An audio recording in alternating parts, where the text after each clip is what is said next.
घटना आहे पूजाची. ती सडपातळ मध्यम उंचीची, चेहऱ्यावर निरागस हास्य, डोळ्यात आयुष्याबद्दल अपार आशा. पूजा पाटील आईवडिलांची लाडकी, घरातील एकुलती एक कन्या. प्रत्येक स्वप्न रंगवताना तिच्या मनात फक्त एक गोष्ट सतत घोळायची, माझं आयुष्य कुणीतरी माझ्या प्रेमासारखं सुंदर करावं. शिक्षण पूर्ण झाल्यावर ती एका खाजगी कंपनीत नोकरी करू लागली. रोजच्या धकाधकीच्या आयुष्यात एक दिवस असा आला की तिच्या आयुष्याला दिशा देणारा माणूस भेटला. वैभव लांबकाने. वैभव तिच्याच भागात राहणारा तरुण, आई वडिलांचा एकुलता एक मुलगा. सुरुवातीला त्याच्या ओळखी फक्त हसण्या खेळण्यापुरत्याच होत्या, पण हळूहळू त्या हसण्यात ओला आला आणि ओळख प्रमाणात बदलू लागली. वैभवाचा प्रेमळ स्वभाव, गोड बोलून पूजाच्या प्रत्येक छोट्या गोष्टीकडे लक्ष देणं, यानं पूजाला तो एक परिपूर्ण साथीदार वाटू लागला. दोघेही एकमेकांच्या सहवासात रमू लागले. त्यांचं प्रेम फुलत होतं आणि 1 वर्षातच त्यांनी एकमेकांशी लग्न करण्याचा निर्णय घेतला. मात्र अडथळा होता वैभवाच्या कुटुंबाचा विरोध. त्यांना पूजा पसंत नव्हती, पण प्रेमात कुठे अडथळे मानत नाही. दोघांनीही घरच्यांचा विरोध झुगारून कोर्ट मॅरेज केलं. पुण्यातील एका छोट्याशा सभागृहामध्ये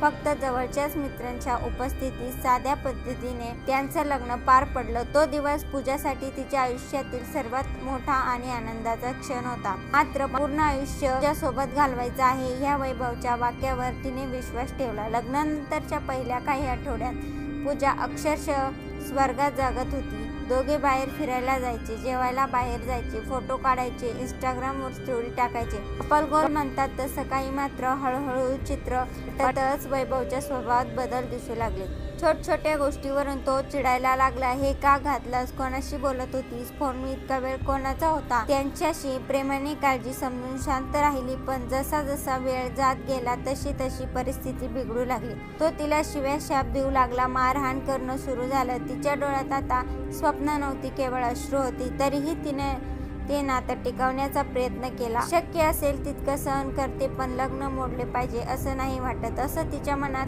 मैत्रिणींनी सांगायची. 13 एप्रिल गुरुवारी दिवस. संध्याकाळी घरातच काहीतरी वाद झाला होता. काही शिल्लक कारणावरून वैभव पूजावर ओरडण्यास सुरुवात केली. आज मात्र पूजा शांत राहिली नाही. तिनेही प्रतिकार केला. दोघांमध्ये जोरजोरात भांडण झाली. रात्रीची वेळ 11:30 वाजले होते. भांडण संपलं होतं असं वाटत होतं. पूजा शांत झोपायला गेली, पण थकली होती, मानसिक आणि शारीरिक दृष्ट्या. पण वैभवांचा संताप संपला नव्हता. तो तिच्या खोलीत गेला आणि एका क्षणात तिच्या झोपलेल्या अवस्थेत तिचा गळा दाबून लागला. सोड वैभव, मी माफ करेन. नको. पूजा शेवटच्या श्वासापर्यंत झुंज दिली, पण वैभव तिच्या शरीरातून प्राण निघेपर्यंत गळा दाबून ठेवला. ती निपचित पडली. चेहऱ्यावर भीतीचा काळा ठसा. तिचा मृतदेह पाहूनही वैभव शांत बसून राहिला. रात्रभर तो तिच्या शेजारी बसून होता, एकटक तिच्याकडे पाहत. सकाळ झाली, सूर्य उगवला, पण पूजाचं आयुष्य संपलं होतं. वैभवने पूजाच्या नातेवाईकांना फोन केला. छातीत दुखत होतं. अचानक हृदयविकारात झटका आला. तात्काळ पूजेचे नातेवाईक घरी पोहोचले. बिछाण्यावर पूजा निपचित पडलेली, चेहरा शांत. कुजबुजता काहीतरी चुकलंय असं स्पष्ट जाणवत होतं. बिछाण्यावर पूजाचा मृतदेह पडला होता. चेहरा शांत, पण तिच्या गळ्याभोवती स्पष्ट लालसर खुणा होत्या. पूजाचे काका आणि त्यांचा मोठा भाऊ प्रथमच त्या दृश्यासमोर आले तेव्हा त्यांचे डोळे भरून आले. हे हृदयविकाराने जाण्याचं चिन्ह नाही, काहीतरी काळेभोर आहे. पूजा. भाऊ जोरात ओरडला आणि पूजा काही वेगवेगळ्या ठिकाणी राहत होती असं नाही, गल्लीतच प्रेम होतं. त्यामुळे अगदी 7 ते 8 घरं नंतर तिचं घर होतं. ज्यामुळे तिच्या घरात काही घडले तर त्यांना कळायला वेळ लागत नाही. मग इतकी मोठी गोष्ट समजली कशी नाही असा प्रश्न त्यांना पडला. सोबत आलेल्या शेजारच्यांनी हे पाहिलं आणि त्यांनी तात्काळ देहूरोड पोलिसांना फोन केला. पोलीस घटनास्थळी पोहोचले. त्यांच्या अनुभवाने लगेच लक्षात आलं की ही नैसर्गिक मृत्यूची घटना नाही. गळ्याभोवती असलेल्या खुणा, शरीराची स्थिती, घरात त्या रात्री झालेल्या हालचालीचे संकेत सगळं काही सांगत होते की ही हत्या आहे. वैभव मात्र पोलिसांसमोरही शांत, अगदी अश्रूही न काढता म्हणाला, छातीत दुखत होतं, मी काही करू शकलो नाही. परंतु पोलिसांनी जेव्हा त्याला ताब्यात घेतलं आणि चौकशीसाठी वेगळ्या खोलीत नेलं तेव्हा त्याच्या बोलण्यात विरोधाभास जाणून लागले की ती झोपली होती, मग अचानक उठली आणि खोली कोसळली. मग डॉक्टरांना का नाही बोलवलं? मी घाबरलो होतो. या उत्तरामध्ये पोलिसांना खोटेपणा जाणवत होता.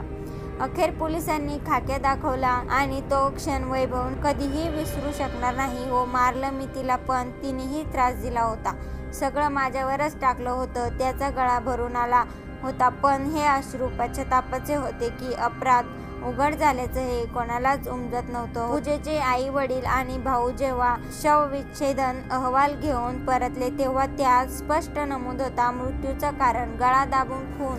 आई ओरडली. ती म्हणायची सगळं ठीक आहे, पण आतून ती एकटी लढत होती. आम्ही का नाही ओळखू शकलो? भाऊ फक्त भिंतीकडे पाहत होता. त्याच्या डोळ्यात विचार, दुःख आणि राग होता.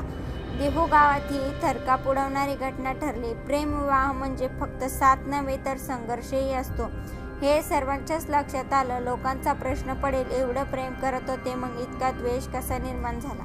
वैभवचं वागणं लग्नानंतर इतकं का बदलून गेलं? पूजा सहन केलं, बोलली नाही.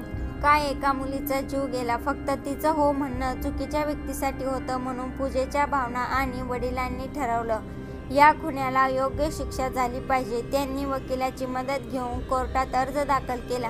पोलिसांनीही सर्व पुरावे कोर्टासमोर सादर केले. पूजाच्या फोनवरील मेसेज, तिचे डोळे भरून राहिलेले नोट्स, सर्व काही साक्ष होतं. वैभववर कलम 302 अंतर्गत खुनाचा गुन्हा दाखल करण्यात आला.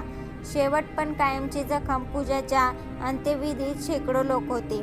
तिच्या फोटोसमोर फुलं होती, पण प्रत्येकाच्या मनात विषण्णता होती. ती मुलगी जी फक्त प्रेमासाठी लढली, तिनं स्वतःचा जीव गमावला. तिचं स्वप्न, तिचं आयुष्य, तिचं प्रेम सगळं एका रात्रीत संपलं.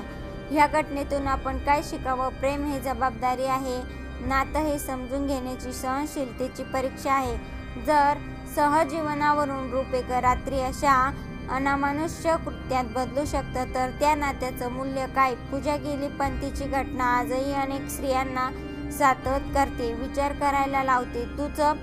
तुमचं आयुष्य फक्त प्रेमाने नाही, योग्य व्यक्तीच्या प्रेमानंच सुंदर होतं. ही घटना ऐकून याविषयी आपल्याला काय वाटतं? आपली प्रतिक्रिया जरूर कळवा. चॅनलवर नवीन असाल तर याच यूट्यूब चॅनलला सबस्क्राईब करून बेल आयकॉनवरती प्रेस करा. येणाऱ्या नवनवीन व्हिडिओचे नोटिफिकेशन मिळवा. धन्यवाद.